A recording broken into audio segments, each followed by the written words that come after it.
Are we valued? How do you know? Do you feel valued at work? Do you feel valued at home? How much do you value yourself? Today, as always, I'm joined by my good friend Rachel Davidson. Rachel is the author of The Point of Me, and I am the author of a number of books, including Chariots on Fire and Thriving Not Surviving, The 5 Secret Pathways to Happiness, Success and Fulfillment. And both of us, I'm very proud and pleased to say, are international best-selling authors. We're going to be exploring the whole business about value. What value do you put on yourself? What value do you believe other people put on you? And where's the balance between who you take notice of?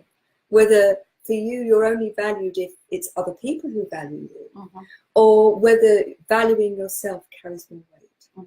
Because in that whole business around value, it determines so much about the quality of the relationships that we have with self and others, doesn't it? Yes. And so many people are working within a situation where they believe that other people don't value them.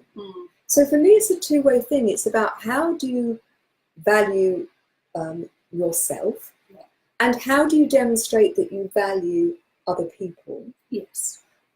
And then the other way around, how do you value, how do you know you're valued by yourself? And how do you know you're valued by other people? And what do you do if you have a sense that you are not valued by either? Yes, and there's like there's an external signs, aren't there, of how you value yourself, and also then the internal. I mean, the external, I think, comes from the internal, but sometimes you have to start on the external. I mean, I was put in mind of some advice I was given as a youngster in terms of how you dress and why it's important to dress the part. And, whatever that part may be. Whatever that is. So one of my managers said, dress for the job that you want, not the job that you've got. And that was all, some people can dismiss clothes and fashion as being a little bit superficial, but in actual fact, it is a way of demonstrating the value that you hold for yourself. So, keeping yourself neat and tidy and well groomed shows that you value yourself enough to take that time and do it, just as a little example. But it's interesting, isn't it? We often talk about you only get one chance to make a good first impression.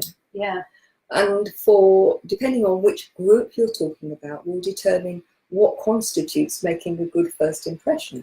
So if you're part of a reggae band, for example, a good first impression may look very different to if you're wanting a job in a bank. And I think understanding that people have very different views about that are really important. I'm reminded when I was a young teacher, I was putting up an exhibition, and it was for an environmental award. And I was working at the Teacher Centre, and I was there one weekend, and the young gentleman who was had been paid to open the hall and to help me arrived wearing bother boots, shorts, a singlet with holes in. He was tattooed from head to foot. He had a bone through his nose. He had lots of piercings. Which, back in the day, we're talking about in the 70s. That was quite unusual. And my first impression was to be very, very wary of him because he looked so different, and quite frankly, he looked fairly terrifying. But the more I talked to him, the more I found he did voluntary work with the disabled. He looked after his mum, who had a significant health problem. He was kind, he was gentle, he was caring. And the look and the how he presented himself in terms of his behaviours was completely different.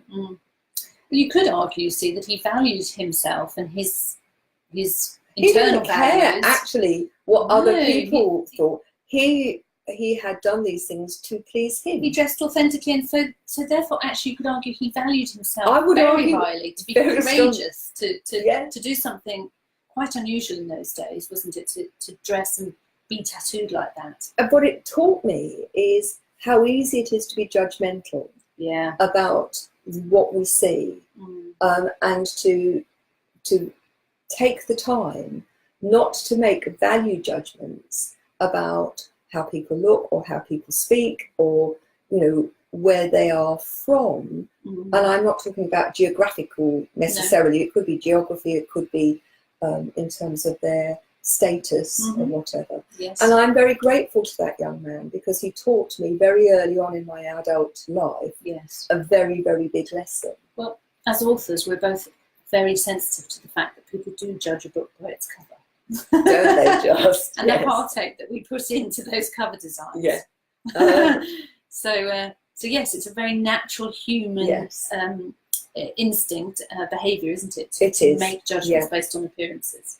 But it's also interesting how we judge what value people put on us. So some of the times, particularly in the families, that value will be around whether we are noticed, whether we're given compliments, whether people ask us for help. Yeah.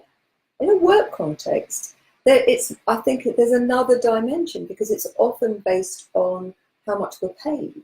Yes. And in fact, we were asked a question, weren't we, around, you know, what do you do if you're in the workplace and you believe your value is much greater than you're being paid, and then another job comes up and you are offered a lot more money. Yes. And you know that your current firm can't afford to pay you. Yes. Should you just go with no sense of any responsibility to the first company? Yeah. Or where does that leave you? Yeah, because this lady that emailed she had a sort of a tear, and she was torn really, because on the face of it you'd think, oh hell, you'd go for more money because it was a significantly big jump in salary. It was about 10k, wasn't it? So, but her dilemma was that actually she really liked her boss. Yeah. She had a good relationship. Yeah. She quite liked the job. It's just that she knew she was underpaid for what the market. And she felt suspicious about the fact that the company was saying they couldn't afford because they were spending money in other areas. So she sort of felt slightly betrayed at that level. Yeah. But even so, even with a big job offer, big, massive pay rise, she still felt some level of guilt at doing what I think a lot of people would just say, well, that's a no-brainer. But for her, it wasn't. No. And that was really down to the specific question she had, wasn't it? Was, should I ask my boss for a raise, even though I know they won't give me the full 10, but they might give me a bit more? I think for me, there's a number of things at play here. One is one's own value system, your core values are at play here. And for many people, money is the ultimate motivator. Yes. And if that's the case, I suspect that those people would have no difficulty. I've been offered more money, I'm off. Yes. However, if your core values are around belonging and doing a good job, and that it's important to you that actually you like the people you're working with and that you enjoy the work you're doing, and money is not your major motivator but is a motivator, then for me I think it's to go and have an honest conversation with that boss and say, this is not about blackmail, because that's how it could come across. Give me more money. Yeah. But saying, look, I like where I am. I've been offered this job with a lot more money. The market value for the job that I do is more than I'm getting. Before I just give in my notice, I just wanted to present that to you and give you an opportunity to think about it and think about whether there was any capacity to move and to see whether we can come to an accommodation. It was funny, when I read that question, I know my emotional first response was, if they don't see my value enough to pay me a good wage when I've asked for rises in the past, they only see it at the point when I am threatening to leave, then I don't want to be part of this organisation. And I think that for many people is a valid argument, but you've got to put into the mix that she liked her boss, she liked the job. Yeah. I suspect that when it's never black and white, and I think the danger is that we see this as black and white. Yeah. There's and I'm not knocking you down, but just some questions really, and they're a bit rhetorical. Can you have a bit rhetorical? Anyway, they're a rhetorical question. There's assumptions being made that A, she's not valued. Yep. That B, the company that actually has thought about the comparative value, or even know what the comparative values are. They may, but they may not. Yeah. That there are not other things going on behind the scenes that you have no knowledge of, which may mean that the person really does value you, but actually they're in financial difficulty, and they're trying to keep the company afloat. Yes. Now, I don't know any of those answers, and there may be a lot of other questions that one could ask. Yes. But unless you have the open and honest conversation, you're never going to know. And even if you do have the open and honest conversation on your side, there's no guarantee that the other person is going to be honest and open. No, quite. So what we do is we make these judgments about what's going on.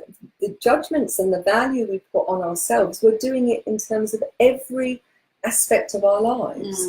So the judgment was when you were talking about yourself was, if they valued me, they'd notice and they'd pay me. Yeah. We've talked a lot about how often people are oblivious. They're just busy doing their own stuff, so they don't think outside that box. Yeah. One could argue that they should, but if it's not on your radar, you're not going to do it. Yeah. But I'm also reminded of, when I was a head teacher, I used to hate May because it was a time when people would put their notice in for leaving in September. Yeah. In teaching, you could only, in the UK, you can only put your notice in 28th of February, 31st of May, and 31st of October. Right. Because of the amount of notice. Holidays, yeah. And people would come and they'd have that voice, Gina, I need to have a word. And I think,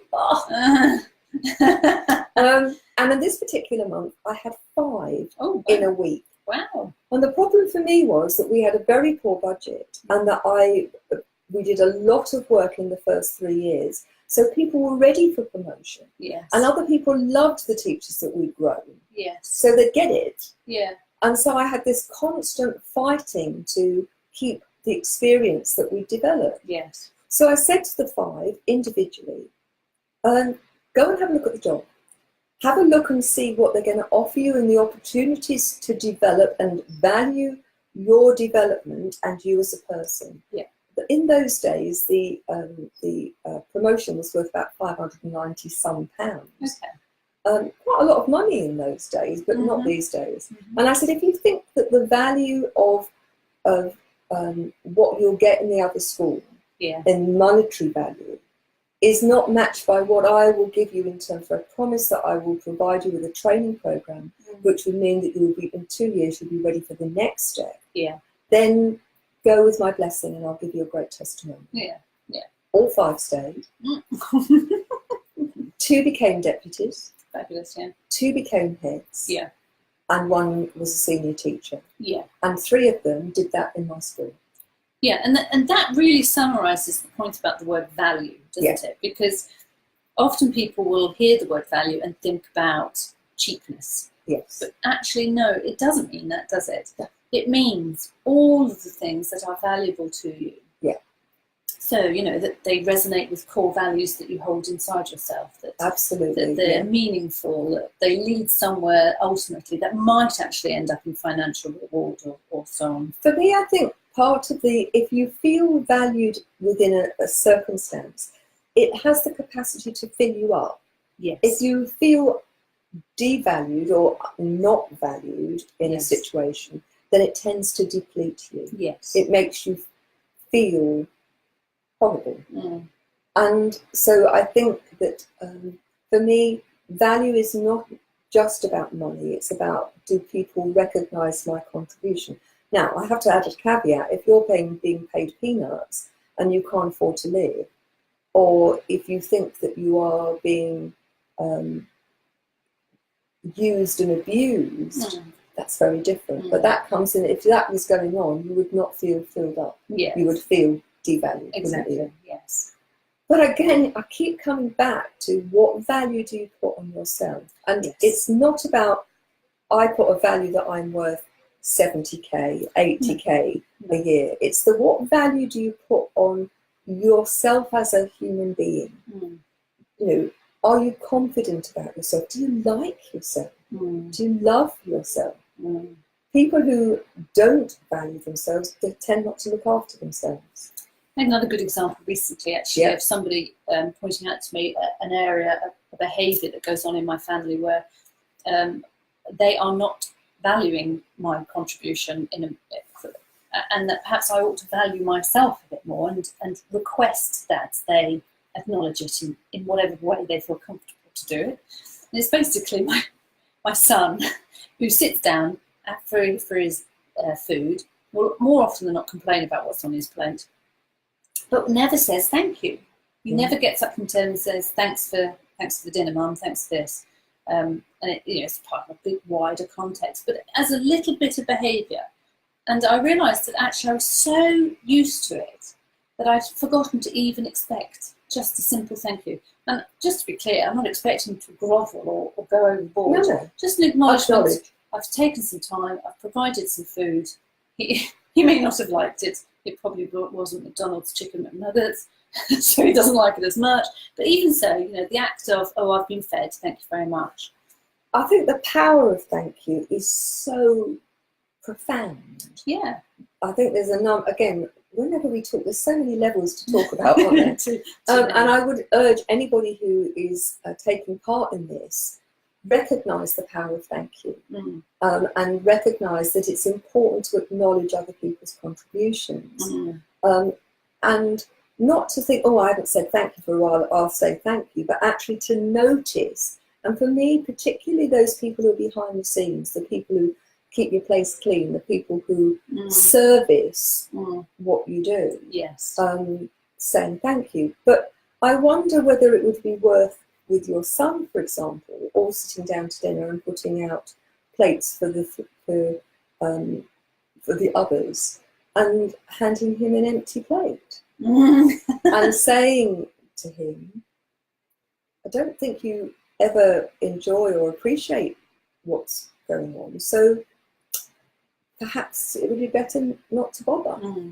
Yes. Perhaps you will understand the value of what you're being given when you feel the absence of it. Because that's often what happens. It's only when we lose something that we value. How often do you hear of people who a relationship has died or a person has died, and they say, if only I could go back and tell them how much I love them.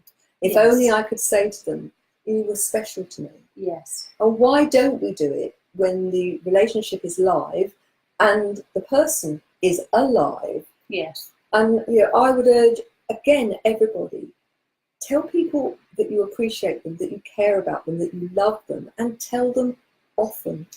But do it without an expectation that they will return it, because this is not about bartering. Oh, no. You value because you value. Yes. And whether they value back or not is not part of the deal. It was really interesting to me because the point was made, actually, Rachel, I don't think you're valuing yourself enough by not asking for a thank you, so I think this needs to happen. And then the second point was made to me, and it will teach him to value himself by learning to say thank you, by learning common politeness, but actually the much deeper than meaning that, isn't it? Saying thank you, the gratitude and that soul feeling that you get when you do say thank you and you get into it, that teaches him to value himself. I think we're back to this filling you up, this spiritual sense of that when you acknowledge the value of other people, that it also helps you acknowledge the value of yourself. Because it's often true, isn't it, that when people have low self-esteem, when they have low value of themselves, and they treat themselves badly, they are often really very bad at seeing what other people do around them and acknowledging it. And it's possibly because they're inside themselves too much. I think that can often happen, or they value everybody else and their contribution much higher than themselves. Yes. And for me, there's two little tests, and people who are involved in this I'd be really interested to get your feedback. For me, the 2 little tests is, tell me 5 things that you really like and appreciate about yourself. Right. Now tell me 5 things that you don't like, which is easier. Yeah. And the second test is, how easily and how elegantly do you accept a compliment? Mm. Are you this old thing, or it was nothing, or just to say, thank you, I really appreciate that. Yeah. And those 2 tests, if I'm working with clients, will tell me a huge amount about the level of which they value. Yes. Another question that I ask people, and I think that would be worth asking yourselves, is, are the criteria that you use to measure and value other people the same as you use for yourself? Yeah. Or do you expect more of yourself than you do of other people? Yes. And if people with low self-esteem, low worth, often expect so much more from themselves than they ever expect from other people. Yes. Yes. And it is true, placing it back into a business context, that if you give stuff away to people, they don't necessarily value it. Whereas if you ask them to spend money with you for something that you're doing for them, even if it's just a tiny amount, that engagement means that they value it a bit They've more. got some skin in the game, haven't they? Yeah. And I know that can be very true of people when you're asking them to change, that if there is an incentive, and the incentive doesn't necessarily have to be money, but if there is an incentive that's external, that will often motivate them to be more engaged. Yes, it's an interesting psychology point, isn't it? But just some contribution of something that is valuable, like money, for instance, puts enough motivation behind them so that even if they're struggling, and even if actually they know that what they're going to get out of this is far more valuable than just monetary gain, it's enough justification. Yeah, exactly. It's like it's like a little mind game that you can do with yourself, which is, oh, well, I paid that money, so I don't want to waste it. So you continue to remain committed to something. Whereas maybe if you hadn't paid anything, then the little voices would persuade you to say, well, I didn't pay anything. It's a bit like meetings when people say they're going to go to a network meeting. Yeah. If it's free and it's a bit rainy or they're a bit tired, they say, oh, I won't bother. But if they've paid to go, then they think, oh, I don't want to waste that money, off I'll go. Yeah. The whole thing, let's put this into the context of leaders and managers. And if you're leading a team of people, actually it's true of families too. If you're the matriarch or the patriarch of the family, one of the things that strikes me is it costs nothing to notice and to acknowledge people's contribution. And contribution, I don't necessarily mean that they've done anything, but who they are. Yeah. I'm reminded, and I think it may be a generational thing, that when I was growing up, my dad would tell other people how proud he was of my sister, brother and I. Never tell us. Right. It would be my mum who would say, oh, your dad's really proud of you. My dad's approach was always, oh, well, you could do even better. Right. And it wasn't until my mum had been diagnosed with terminal illness and my dad and I were having a conversation, and I said to him, by this time my dad was in his late 60s. Right. What was your rationale that you would tell other people that you were proud of us, but you would not tell us? And he said, I didn't want you to get big-headed. I wanted to motivate you to do even better. And I said, what do you think about it now? And he said, I realise it was wrong. Right. There's a difference between saying everything's wonderful. Yes. And I think that's a danger that a lot of teachers and parents fall into. Yes. That in their skewed view is that you have to value everything, even when that value is over-egged. Yes. But when somebody does something which is the best that they can do, yes, then it's important that they are acknowledged for that and that you notice that. Yes. And in a work context, saying to somebody, that's a job well done, that's really important, even if it's a job that they're paid to do.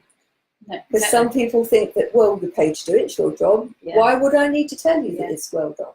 And the only cost to doing that is the time and attention it takes you to notice it and say it. And time and attention are two of the most valuable resources. Well, we have three finite resources, don't we? Time, energy and money. Yes. And for me, energy and attention could be yes. focus, whatever you want to call it. Yeah. They're finite. Yeah. And the important thing is to use them wisely. Yes. And for me, that acknowledging that somebody is doing a good job, even if it's the one that they're paid to do, is hugely motivating. Yeah, agreed. In the same way that if they're not doing what you're expected, to go and confront the issue, not be confrontational, and say, that's not what we expect of you, that's not good enough. In the same way, go back to your son.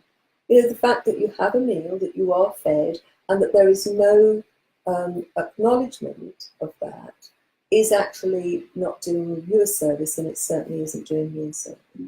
And I think, you know, recognising that you have a responsibility to yourself to value who you are and to make the best of who you are. Yeah.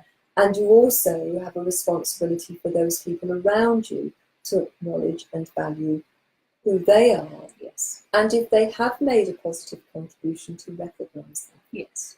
But it's not about only recognising when people do something. No.